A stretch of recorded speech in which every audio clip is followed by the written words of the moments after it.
اعوذ باللہ من الشیطان الرجیم بسم اللہ الرحمن الرحیم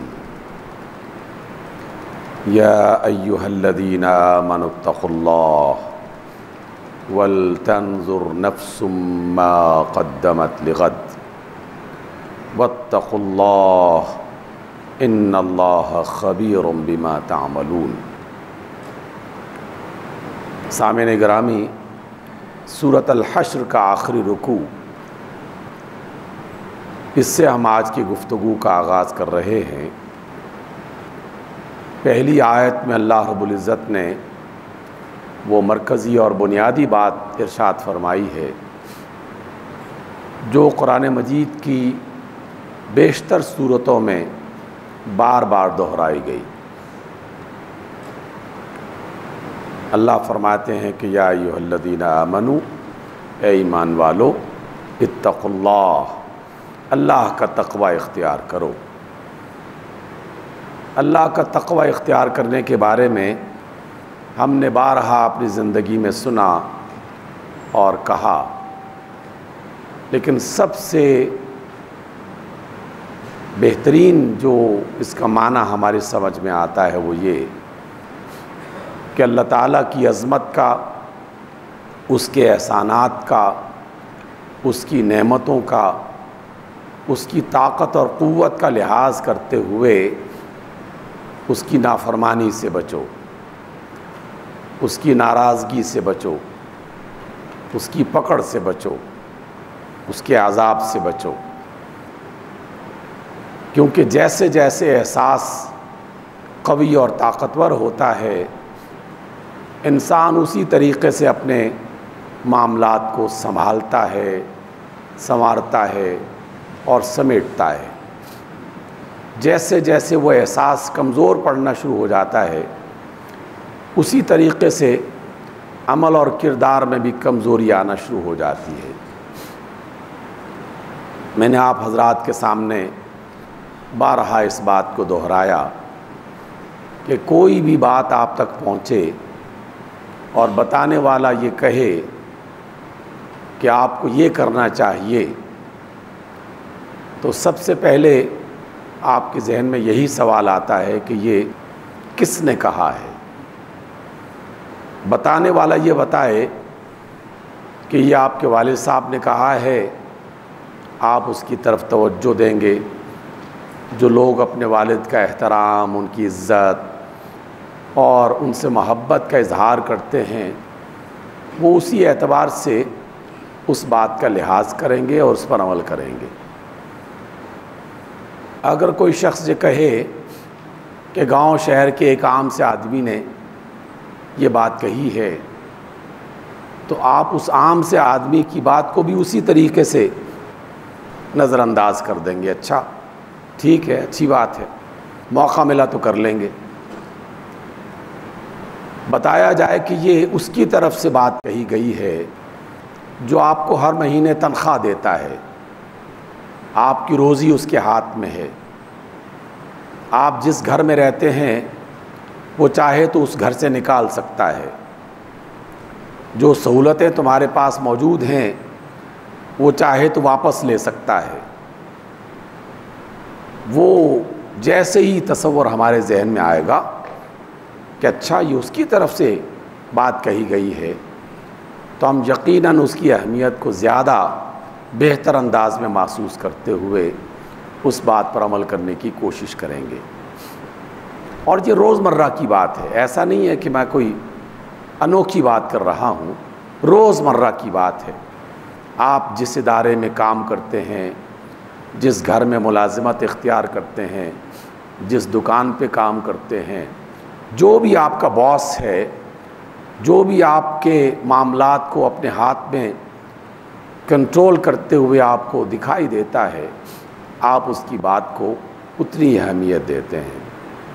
تو اللہ کا تقوی اختیار کرنے کا بنیادی معنی یہ ہے کہ اللہ کا لحاظ کرو، اس کی طاقت، اس کی قدرت، اس کا اختیار اور اس کی عطا کردہ نعمتوں کو اپنے ذہن میں لاتے ہوئے یہ بات بٹھاؤ کہ تمہیں اسے ناراض نہیں کرنا، اگر وہ ناراض ہو گیا تو یہ ساری نعمتیں تم سے چھن سکتی ہیں۔ وہ اس بات کی طاقت بھی رکھتا ہے اور وہ کرتا بھی رہا ہے اور آئندہ بھی کرتا رہے گا۔ بس جیسے ہی ایمان کی یہ کیفیت ہمارے دلوں میں بہتر ہوگی، ہمارے عمل کی دنیا میں بہتری آنا شروع ہو جائے گی، اور جیسے ہی یہ ایمان کی کیفیت کمزور پڑنا شروع ہو جائے گی تو ہم اللہ کی بات کو اللہ کی بات نہیں سمجھیں گے۔ ہم محض کسی کا واعظ، کسی کی نصیحت، کسی کی بتائی ہوئی بات ایک کان سے سنیں گے اور دوسرے کان سے نظر انداز کر دیں گے، اور یہ تصور کریں گے کہ اچھا یہ تو ان لوگوں کا کام ہی ہے، یہ تو ایسی باتیں کرتے ہی رہتے ہیں۔ اس لیے سامعین گرامی، بظاہر چھوٹا سا جملہ کہ اللہ کا تقوی اختیار کرو، لیکن ہماری زندگی کے تمام تر معاملات کو کنٹرول کرنے والا صرف اور صرف یہی جملہ ہے۔ اس اللہ کا احساس جتنا بڑھتا چلا جائے گا، تقوی پر عمل کرنا اتنا ہی زیادہ آسان ہوتا چلا جائے گا۔ دوسری بات اللہ نے فرمائی کہ اللہ کا تقوی جب اختیار کرنے کی بات کہی جا رہی ہے تو اس کا فائدہ کوئی اللہ کو نہیں ہو رہا۔ اللہ تعالیٰ تمہارے کاموں اور تمہارے اعمال اور تمہاری نیکیوں کا محتاج نہیں ہے، بلکہ اس کا تعلق تمہارے اپنے ساتھ جڑا ہوا ہے، تمہارے اپنے فیوچر، تمہارے اپنے مستقبل کے ساتھ۔ اس لیے دوسرے حصے میں یہ خوبصورت اور عظیم الشان بات کہی گئی، وَلْتَنْظُرْ نَفْسٌ مَّا قَدَّمَتْ لِغَدٍ۔ ہر انسان کو یہ سوچتے رہنا چاہیے کہ اس نے آنے والے کل کے لیے کیا کام کیا ہے، کون سا عمل کیا ہے اس کے آنے والے کل میں کام آنے والا ہو۔ آنے والے کل کے بارے میں آپ سے بارہا ذکر ہوا، اور اپنے آپ کو بھی اس پہ شامل کرتے ہوئے ہم یہ تازہ کرنے کی کوشش کرتے ہیں کہ یہ آنے والا کل کیا ہے۔ دنیا میں تو یہ بات سمجھ میں نہیں آتی، کیونکہ ہر دور میں ہمارا آنے والا کل بس قریب کا زمانہ ہی ہوتا ہے۔ زیادہ سے زیادہ کوئی فیوچر اور کوئی مستقبل کا تصور جو ہمارے ذہن میں بیٹھ جائے، بس اس کی فکر میں لگ جاتے ہیں، اور پھر اس کے لیے جو بھی ممکن ہو سکے وہ کرنے کی کوشش کرتے ہیں۔ اور ہم سب کسی نہ کسی درجے میں یہ کام کرتے رہتے ہیں۔ خاص طور پر جو ملازمین ہیں وہ تو اس تجربے سے جس طریقے سے گزرتے ہیں شاید ہی کوئی اور گزرتا ہو۔ اسے یہ پتہ ہوتا ہے کہ میرے اس عمل سے، میرے اس کام سے میری ترقی ہو جائے گی، میری تنخواہ میں اضافہ ہو جائے گا، میرا گریڈ بڑھ جائے گا۔ جب اسے یہ معلومات ملتی ہیں تو ہم نے دیکھا اور خود بھی اس میں سے گزرے ہیں کہ دن رات ایک کر دیا جاتا ہے اگلے گریڈ تک پہنچنے کے لیے، تنخواہ میں تھوڑا سا اضافہ کرنے کے لیے، نیا ایگریمنٹ حاصل کرنے کے لیے، تو ہم دن رات ایک کر دیتے ہیں۔ کبھی کوئی شخص اگر رات کی تنہائی میں کام کرتے ہوئے یہ اپنے آپ سے پوچھے کہ آخر وہ اپنی یہ محنت کیوں کر رہا ہے، یہ مشقت کیوں اٹھا رہا ہے، تو اسے بتایا جائے گا کہ یہ اپنے آنے والے کل کو بہتر بنانے کے لیے آج کی راتوں کو جاگ رہا ہے اور آج کے دنوں میں مشقت اٹھا رہا ہے۔ اسے خبر ہے کہ آنے والا کل یا اسے ترقی پر لے جائے گا، یا اس کی تنخواہ میں کمی کا باعث بنے گا، یا اسے ملازمت سے دور ہٹانے کا سبب بن سکتا ہے۔ ہماری زندگی بس اسی میں مگن رہتی ہے۔ لیکن اس بات کو ہم تازہ کر لیں کہ آنے والا کل میری زندگی میں تو ابھی تک ایسا نہیں آیا کہ جس کے بعد اطمینان ہو جائے کہ میں اس کل تک پہنچ گیا ہوں۔ ہر آنے والا کل ایک نئے کل کی آرزو، ایک نئے کل کی تمنا، ایک نئے کل کا خوف وہ میرے دل میں بٹھاتا ہے، اور پھر دن رات کا چین اور آرام وہ ختم ہو جاتا ہے، محنت اور عمل میں آدمی آگے بڑھنا شروع ہو جاتا ہے۔ سامعین گرامی، زندگی بتا رہی ہے، کروڑ ہا کروڑ انسانوں کا تجربہ بتا رہا ہے، لاکھوں انبیاء نے اس بات کو دہرایا ہے، قرآن مجید اور اس سے پہلے آنے والے ہزاروں آسمانی کتابوں اور صحیفوں نے یہ بتایا ہے کہ اے انسان، تمہارا آنے والا کل آخرت کے ساتھ جڑا ہوا ہے۔ اس لیے اللہ نے کہا ہر انسان کو یہ سوچنا چاہیے کہ وہ آنے والے کل کے لیے کیا کام کر رہا ہے۔ وَلْتَنْظُرْ نَفْسٌ مَّا قَدَّمَتْ لِغَدٍ، کل کے لیے وہ کیا کر رہا ہے۔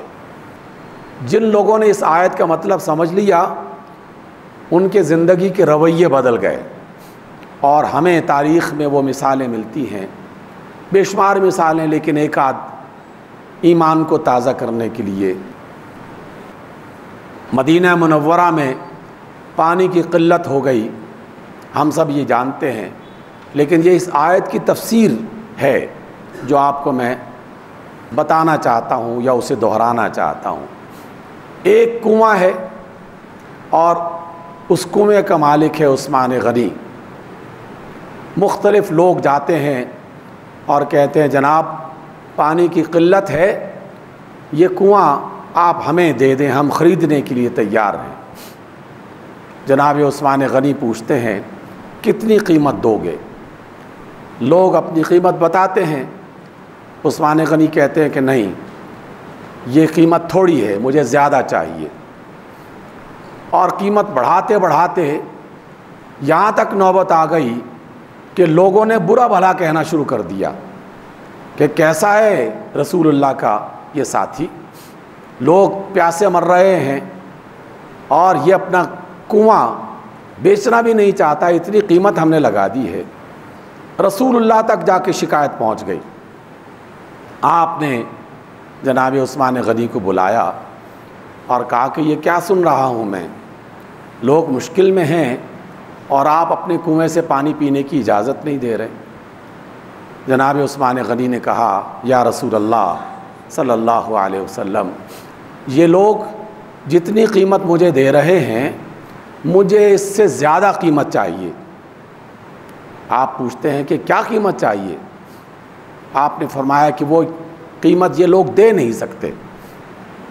اور کچھ توقف کے بعد، کچھ دیر کے بعد یہ کہا کہ میں نے یہ کنواں اللہ تعالیٰ کو بیچ دیا ہے، اور مجھے یقین ہے کہ جو قیمت میرا رب مجھے دینے والا ہے یہ سارے مل کر بھی وہ قیمت ادا نہیں کر سکتے، اور جب رب کو دے دیا ہے تو پھر رب کی مخلوق کے لیے یہ کنواں حوالے کیا جاتا ہے۔ یہ معمولی سا عمل کا جو اور ایکشن کا جو آپ کو ایک حال نظر آ رہا ہے، اس کے پیچھے کیا چیز ہے؟ اس کے پیچھے قرآن مجید کی یہ آیت ہے جو میں نے ابھی آپ کے سامنے پڑھی۔ جب کسی آدمی کو یہ پتہ چل جائے کہ میرے اس عمل سے میرا رب راضی ہو جائے گا، تو اس کا رب اس کی کسی بھی چیز کی قیمت ادھار نہیں رکھے گا، لازماً وہ اس کو ادا کرے گا، اور جتنی وہ ادا کرے گا اتنی اس کائنات میں کوئی اور ادا نہیں کر سکتا۔ جب یہ تصور آ جائے گا تو پھر میں تھوڑی سی دولت حاصل کرنے کی خاطر نہ اپنا ایمان بیچوں گا، نہ اپنی عزت بیچوں گا، نہ اپنا دین بیچوں گا، نہ اپنا نظریہ بیچوں گا، کیونکہ میرا نظریہ اور میرا دین یہ بتاتا ہے کہ اللہ جس سے راضی، پورا جہان اس سے راضی ہو یا نہ ہو، اس کے لیے اللہ کی رضا کافی ہے، اور جتنا وہ عطا کر سکتا ہے کوئی اور عطا نہیں کر سکتا۔ اس لیے سامعین گرامی، ہر روز رات کو سونے سے پہلے 2-4 منٹ کے لیے اپنی تنہائی میں اپنے آپ سے یہ سوال ضرور کیجئے کہ آج آنے والے کل کے لیے میں نے اللہ تعالیٰ کے حضور کیا پیش کیا ہے۔ آپ نے 5 نمازیں پیش کر دی، بہت اچھی بات ہے۔ آپ نے تھوڑی سی تلاوت پیش کر دی، بہت اچھی بات ہے، کچھ تسبیحات پیش کر دی، بہت اچھی بات ہے، اللہ تعالیٰ ان تمام چیزوں سے خوش ہوتا ہے۔ لیکن میں پورے یقین کے ساتھ یہ بات آپ تک منتقل کر رہا ہوں کہ اللہ رب العزت ان تمام اعمال کے مقابلے میں جس عمل سے سب سے زیادہ خوش ہوتا ہے وہ ہے اللہ کی کسی مخلوق کو خوش کرنے کی کوشش، اللہ کی کسی مخلوق کو سہولت فراہم کرنے کی کوشش، اللہ کی کسی مخلوق کے کام آنے کی کوشش۔ ساری نمازیں اور روزے ایک طرف اور اللہ کے کسی بندے کو اذیت پہنچانا دوسری طرف، اللہ تعالیٰ نمازوں کو اور روزوں کو نظر انداز کر کے کسی مخلوق کو اذیت پہنچانے کی سزا زیادہ دیتا ہے۔ قرآن اس کو واضح کرتا ہے، آقا رحمت علیہ الصلاۃ والسلام اس بات کی وضاحت کرتے ہیں۔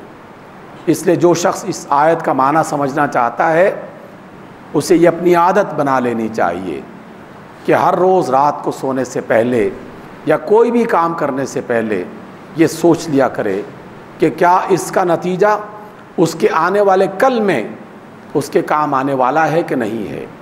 وَلْتَنْظُرْ نَفْسٌ مَّا قَدَّمَتْ، اور اللہ نے پھر فرمایا وَاتَّقُوا اللَّهَ، یہ بات کہنے کے بعد اس جملے کو پھر دہرایا، اے لوگو اللہ کا تقوی اختیار کرو، ان اللہ خبیر بما تعملون، اے لوگو جو بھی تم کرتے ہو وہ رب اس سے باخبر ہے، وہ جانتا ہے میرے اور آپ کے تمام اعمال کو، تمام خیالات کو، تمام احساسات کو، تمام ایکشنز کو وہ جانتا ہے، مجھ سے زیادہ بہتر جانتا ہے۔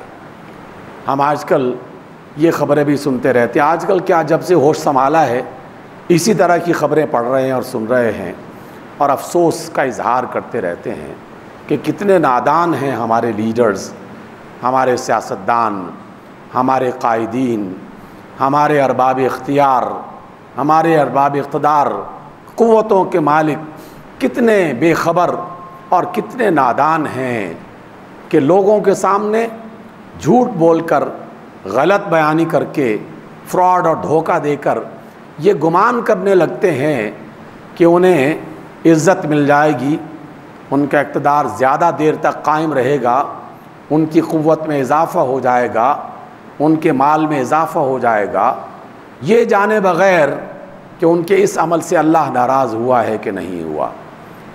اللہ تعالیٰ بالکل واضح انداز میں کہہ رہا ہے کہ جو تم کر رہے ہو اللہ اس سے باخبر ہے۔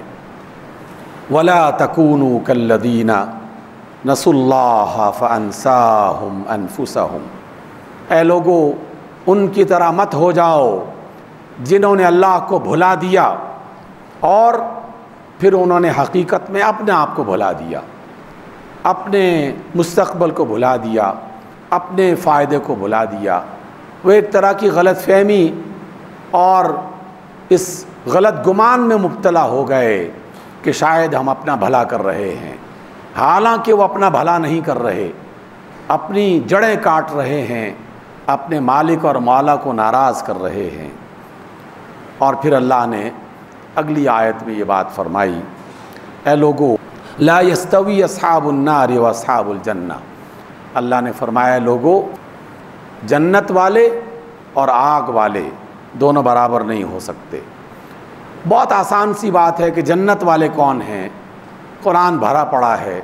جنت والے وہ ہیں جو اللہ کو اپنا الہ مانتے ہیں اور اس کی بات پر عمل کرتے ہیں، جو محمد صلی اللہ علیہ وسلم کو اللہ کا رسول مانتے ہیں اور رسول اللہ صلی اللہ علیہ وسلم کی بات کو مانتے ہیں، یہ ہیں جنت والے۔ اور آگ والے کون ہیں؟ جو اللہ کو نہیں مانتے یا اللہ تعالیٰ کی بات نہیں مانتے، وہ اللہ کے رسول کو نہیں مانتے یا اللہ تعالیٰ کے رسول کی بات کو نہیں مانتے۔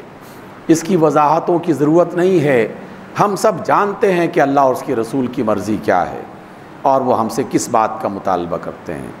اے لوگو جان لو، قرآن مجید کی اس آیت میں کہا گیا لا یستوی اصحاب النار و اصحاب الجنہ، آگ والے اور جنت والے دونوں برابر نہیں ہو سکتے۔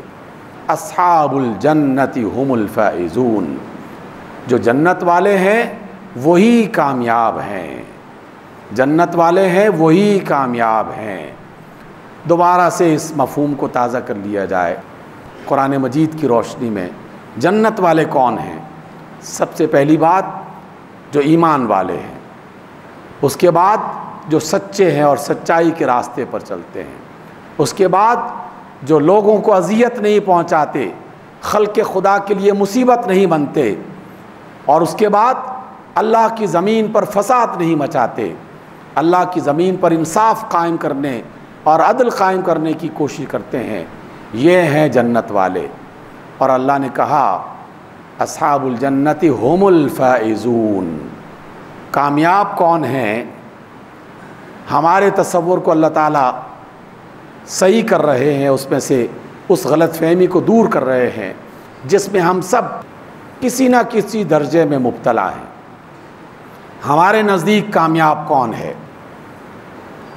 جس کا اعلان پاکستان کے چینلز 17 جولائی کو کریں گے، ہم یہ گمان کریں گے کہ وہ کامیاب ہیں۔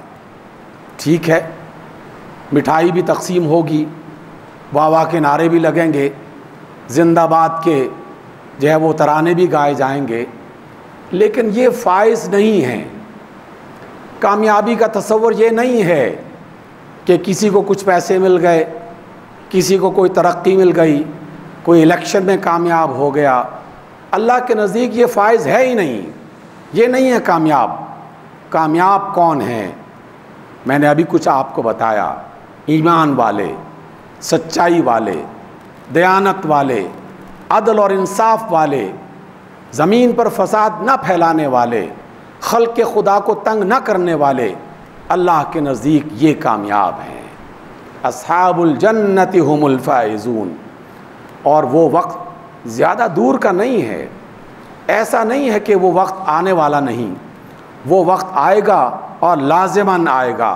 رب کا فیصلہ ہے، کائنات کے بادشاہ کا فیصلہ ہے کہ اس نے آنا ہی آنا ہے، اور اس روز جس کے ہاتھ میں وہ پروانہ دے کر اعلان کیا جائے گا کہ یہ ہے کامیاب، تو وہ خود لوگوں کو آوازیں دے دے کر کہے گا، اے لوگو پڑھو، میرے رب کی طرف سے مجھے کامیابی کا پروانہ عطا کر دیا گیا ہے۔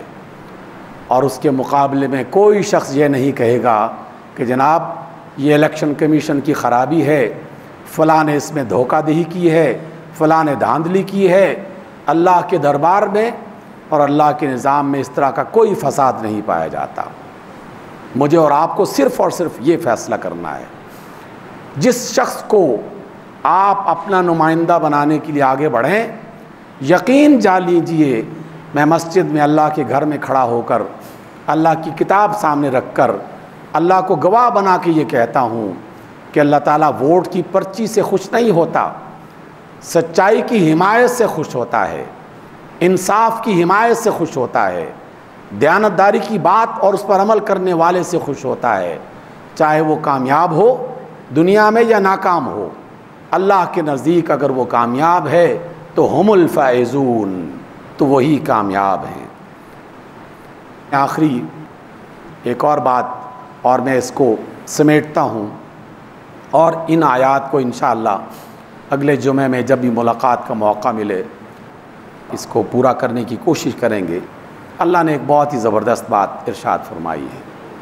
یہ جو ابھی آیات پڑھی ہیں میں نے آپ کے سامنے، اگر آپ سے پوچھا جائے کہ یہ آیات کس کتاب کی ہیں تو آپ یقیناً بغیر کسی تکلف کے یہ کہیں گے کہ یہ قرآن مجید کی آیات ہیں۔ سورہ الحشر اس کا آخری رکوع، اس کی پہلی چند آیتیں میں نے آپ کے سامنے تلاوت کی ہیں۔ اب اس کے بعد جو آیت ہے وہ بھی یہی بتا رہی ہے، اور یہ کہہ رہی ہے یہ آیت، یعنی اللہ تعالیٰ فرما رہے ہیں لو انزلنا هذا القرآن على جبل لرأيته خاشعا متصدعا من خشیۃ اللہ۔ اے لوگو، اگر ہم اس قرآن کو، جس کی آیات ابھی ہم نے کچھ دیر پہلے پڑھی، اگر ہم اس قرآن کو ان پہاڑوں پر نازل کرتے تو یہ پہاڑ بلند و بالا اللہ تعالیٰ کی ہیبت سے، اس کے جلال سے پست ہو جاتے اور اس ہیبت کی وجہ سے ریزہ ریزہ ہو جاتے، یعنی ان پر لرزہ طاری ہو جاتا، بڑی بڑی چٹانیں ٹوٹ کے بکھر جاتی۔ یہ بات فوراً کیوں کہی گئی؟ اس لیے کہی گئی یہ قرآن معمولی کتاب نہیں ہے، یہ کلام معمولی کلام نہیں ہے، یہ کائنات کے مالک کا کلام ہے۔ اللہ نے انہیں ان آیات کو پہاڑوں پر نازل نہیں کیا، لیکن اس نے یہ بتایا ہے کہ یہ اتنی مضبوط اور اتنی اہم آیات ہیں کہ اگر ہم انہیں ان پہاڑوں پر نازل کرتے تو یہ پہاڑ ریزہ ریزہ ہو جاتے۔ پھر سوال تو پوچھنا چاہیے نا اپنے آپ سے کہ یہ قرآن اور یہ آیات کن پر نازل کیا گیا ہے؟ انسانوں پر نازل کیا گیا ہے، میرے اور آپ کے لیے نازل کیا گیا ہے۔ تو میری زندگی میں انقلاب کیوں نہیں آ رہا؟ میرے اندر ہلچل پیدا کیوں نہیں ہو رہی؟ اس کا مطلب ہے کہ میں تو ان پہاڑوں سے بھی زیادہ سخت ہو گیا ہوں، ان پتھروں سے بھی زیادہ میرا دل سخت ہو گیا ہے کہ آیات کو پڑھتے ہیں لیکن دل کے اندر کوئی تبدیلی رونما نہیں ہوتی۔ یہ بات قابل غور ہے۔ اللہ فرماتے ہیں کہ اگر ہم انہیں ان پہاڑوں پر نازل کرتے تو آپ دیکھتے کہ وہ دب کر ریزہ ریزہ ہو جاتے، من خشیت اللہ، اللہ کی ہیبت سے۔ وَتِلْكَ الْأَمْثَالُ نَضْرِبُهَا لِلنَّاسِ لَعَلَّهُمْ يَتَفَكَّرُونَ۔ اے لوگو، ہم یہ مثالیں لوگوں کے لیے بیان کرتے ہیں، اس لیے بیان کرتے ہیں کہ ہو سکتا ہے وہ کوئی غور و فکر کریں، ہو سکتا ہے وہ کچھ سوچیں۔ تو اس لیے آج کی اس مجلس میں سورۃ الحشر کی یہ آیات ایک تمہید کے طور پر آپ کے سامنے پیش کی ہیں کہ یہ قرآن مجید اللہ نے پہاڑوں پر نازل نہیں کیا، سمندروں پر نازل نہیں کیا، ٹیلوں اور درختوں اور جنگلوں پر نازل نہیں کیا، فرشتوں پر نازل نہیں کیا، ہم انسانوں پر نازل کیا ہے تاکہ ہمارے اندر کوئی تبدیلی رونما ہو جائے۔ اگر تبدیلی رونما ہو جائے تو ہم یقیناً اصحاب الجنت میں شامل ہوں گے اور وہی لوگ قیامت کے روز کامیاب ٹھہریں گے۔ اصحاب الجنت هم الفائزون، وہی کامیاب ہیں، یہ اللہ تعالیٰ کا فرمان ہے۔ آخری جملہ، اس کے بعد کی جو آیات ہیں، یہ والی آیات اور اس سے آج جو ہم نے آیات پڑھی ہیں، یہ دونوں آخری رکوع، سورۃ الحشر کا آخری رکوع، اسے یاد کر لیا جائے۔ رسول اللہ صلی اللہ علیہ وسلم نے بہت بڑی بشارت سنائی ہے۔ ویسے تو زندگی بدل جاتی ہے اگر کوئی شخص ان آیات کو یاد کرنے کے بعد ان پر غور کرے، اور اگلی مجلس میں انشاءاللہ اس کی بقیہ آیات بھی پڑھیں گے، لیکن آقا رحمت علیہ الصلاۃ والسلام کا ایک فرمان سنا کے بات کو ختم کرتا ہوں۔ ترمذی میں یہ روایت موجود ہے، مسند احمد میں بھی روایت موجود ہے۔ رسول اللہ صلی اللہ علیہ وسلم نے فرمایا، جو شخص ان آیات کو پڑھ لے، یاد کر لے، اگر صبح کے وقت پڑھے گا تو سارا دن ہزارہا فرشتے اس کے لیے مغفرت کی دعاؤں میں مصروف ہو جائیں گے، اور اگر شام کو پڑھے گا یعنی مغرب کے بعد، رات کو سونے سے پہلے کسی وقت بھی، تو پوری رات اللہ تعالیٰ کے ہزاروں فرشتے اس کی مغفرت کے لیے دعا کریں گے۔ اتنا معمولی سا عمل 1 منٹ بھی بمشکل لگتا ہے، کاش کہ ہم اس کو یاد کر لیں۔ آپ اپنے بچوں کو بھی یاد کروائیں۔ سورۃ الحشر کا آخری رکوع اپنی نمازوں میں پڑھا کریں۔ جو برکتیں اللہ کی طرف سے ملنے والی ہیں وہ تو یقیناً ملیں گی ہی، لیکن زندگی بدل جائے گی اور قیامت کے بعد فائزین میں یعنی کامیاب لوگوں میں ہم اور آپ شامل ہو جائیں گے۔ اقول قولی ھذا واستغفر اللہ لی ولکم۔